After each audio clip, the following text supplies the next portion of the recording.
Iranian state television says these are government supporters demonstrating against what it describes as terrorist actions by anti-government protesters. Hundreds of people have reportedly been killed and injured in the crackdown on widespread demonstrations that were sparked in late December by soaring prices and the collapse of the local currency. But the tone of the protests soon changed to calls for the overthrow of the clerics who have governed Iran for nearly 50 years. The government says at least 100 security personnel have been killed in the violence. Rights groups say the civilian death toll is far higher. Al Jazeera cannot independently verify these reports. Iran's leadership has blamed the US and Israel for stoking the protests. The foreign minister says the situation is under control, but he stressed Iran was ready to respond to any US or other foreign intervention, but was also open to talks. Iran is not seeking war, yet we are prepared for any preemptive operation. We are even much more prepared than we were in the past. Again, the enemies are miscalculating their moves. We are open to dialogue, yet dialogue on the basis of dignity, mutual respect, and above all, our national interest. This came after threats by the US president. There seem to be some people killed that aren't supposed to be killed. These are violent, if you call them leaders, I don't know if they're leaders or just they rule through violence. But we're looking at it very seriously. The military is looking at it, and we're looking at some very strong options. We'll make a determination. Rallies in solidarity with Iranian protesters have been held in cities around the world, including this one in London. China, Tehran's most powerful ally, says it opposes the use of force in international relations and hopes the Iranian government and its people can overcome, quote, the current difficulty. A spokesperson for Iran's foreign ministry says lines of communication with the US are open. Charles Stratford, Al Jazeera. Well, Kimberly Halkett is at the White House with the latest on President Trump's possible response. But first, we cross to Tehran, where we join Tawhid Azadi. So, Tawhid, first of all, Ismail Baghai, he said there's a channel between the Iranian Foreign Minister Abbas Araqchi and the US envoy Steve Witkoff. Does that mean they are actually using it and they're actually talking? Well, actually, from the Iranian side, what we have been heard is a sort of mixed message. First, when it comes to the diplomatic sphere, Iranian side, including Iranian Foreign Minister Abbas Araqchi, pitches upon the rhetoric that Iran has never closed the trajectory of diplomacy and it's always ready to get engaged in talks. And what we hear over the past months is that Iran was in the middle of a negotiation with the United States, which was interrupted after the Israeli and later American strikes started to target Iranian different facilities, nuclear scientists, as well as the military commanders and civilian infrastructure. So what we hear on the one hand from Tehran is that the ball is going to be in the court of the United States. Meanwhile, there is another line which we just heard from the supreme leader of the country. He recently said that while we were planning on negotiations, the other side, quote unquote, the enemy, was planning on a plan of war to attack us. And that is a sort of echo of how suspicious Iran is and the cloud of mistrust that is out there when it comes to Iran's perspective for negotiations. But still, we see the repetition of this statement that Iran is ready to get engaged in talks. And give us an overview of what is happening on the streets today. Well, what we saw was tens of thousands of people attending a pro-state demonstration here in the capital and across different cities of the country. They are all trying to say that they have received the call from the state on the solidarity and the exigency of staying together. Three important messages are out there. First, this is related to a green light that could be taken into consideration with respect to the possibility of security concerns and the possibility of security measures indeed being tightened up. Also, it could be interpreted as a message to the United States and specifically to U.S. President Donald Trump, who has come out to just direct so many threats against the possibility of intervention, and that runs the risk of a potential escalation in the region. And on that, the Speaker of the Parliament just a few minutes ago came out just among the demonstrators to say that in case such a scenario takes place, Iran is going to set the region, and I'm going to read it. It is a message that he directed toward the United States. He said, "Come to understand what tough repercussions you will face when the region is set on fire." This is a very furious statement that we heard from the Speaker of the Parliament. All right, thanks so much. Tawhid Asadi there in Tehran. Well, let's go to our White House correspondent. So, Kimberly, Donald Trump has been talking about how basically he might have to act, I think was the word he uses, before those talks can get traction. What exactly is the U.S. considering? What does act mean?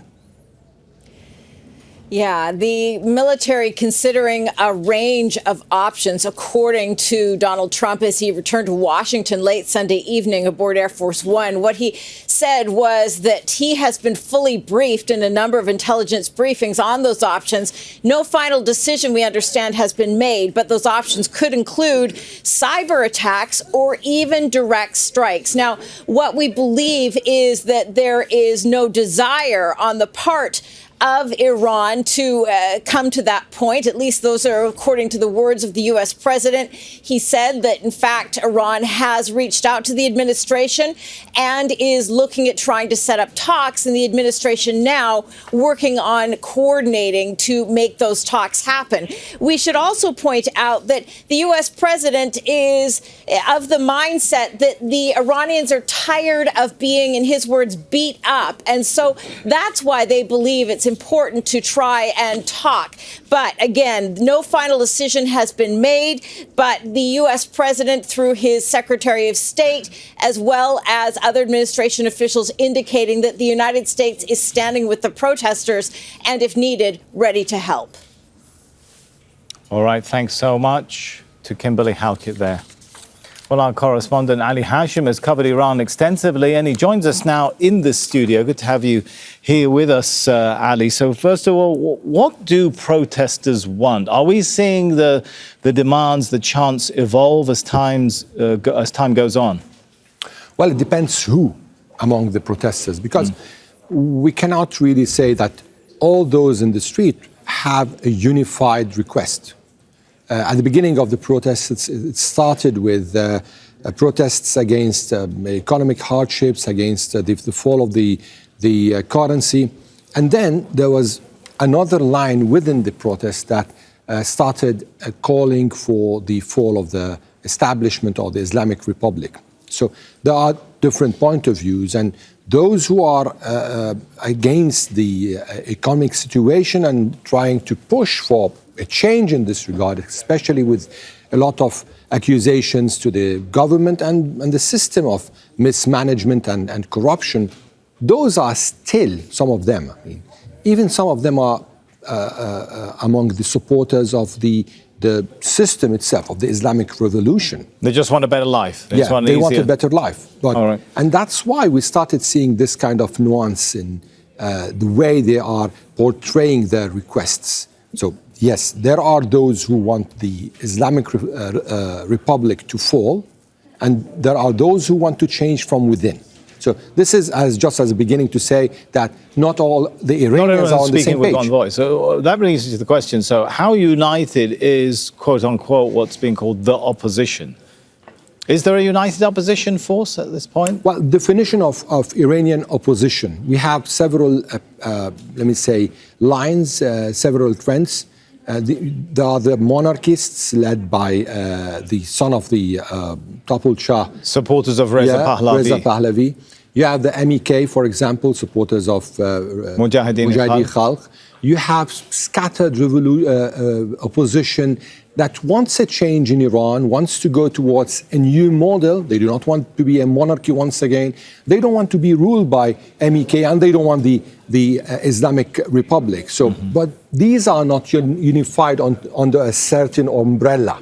And that's why it's easier for the establishment in Tehran to counter any kind of a move such as this. And I mean, so neither unity in terms of their goals nor in terms of their action. Is that what you're saying? Absolutely. And actually, among the opposition parties, or let me say movements, if we can call them like that, there are clashes. They do not agree. So it's kind of a very complicated situation, whereas there is a vertical divide, not just within the opposition, even inside Iran, within those who are under the umbrella of the system or the Islamic Republic.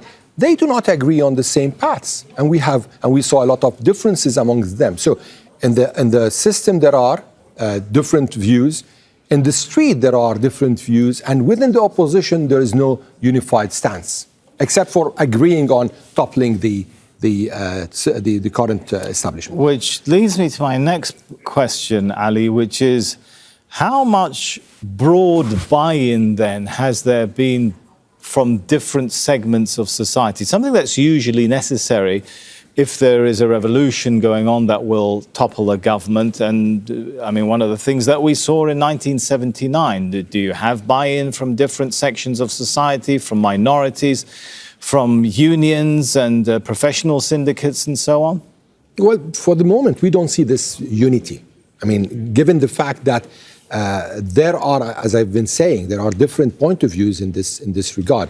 Even when it comes to minorities, are all minorities buying into having a new Iran, or they want their own countries within Iran? They want to separate, such as the Kurds in Sistan, Baluchistan, the Arabs. I mean, these are big questions, and actually, this is a very alarming question within Iran. Will Iran continue to be unified as before? So these are questions also with respect to the divisions. The system itself has its own supporters, and today we saw this in the pictures we saw on TV. So the issue is that we're not dealing with a kind of a sweeping support for a government or a sweeping support for an opposition. And this is what's making this situation in Iran overcomplicated, and it couldn't be solved this easily. So you cannot see the government and the opposition coming to a compromise. It's not possible, because both of them are preaching a completely different direction, not only within Iran, even in how they see world order, and how they see international relations, and how they see Iran's positioning within the region. All right, always good to talk to you. Thank you so much for coming in, Ali Hashim. Don't miss out. Get the full picture. Subscribe to Al Jazeera for reliable news, expert insight. Like, share, stay ahead.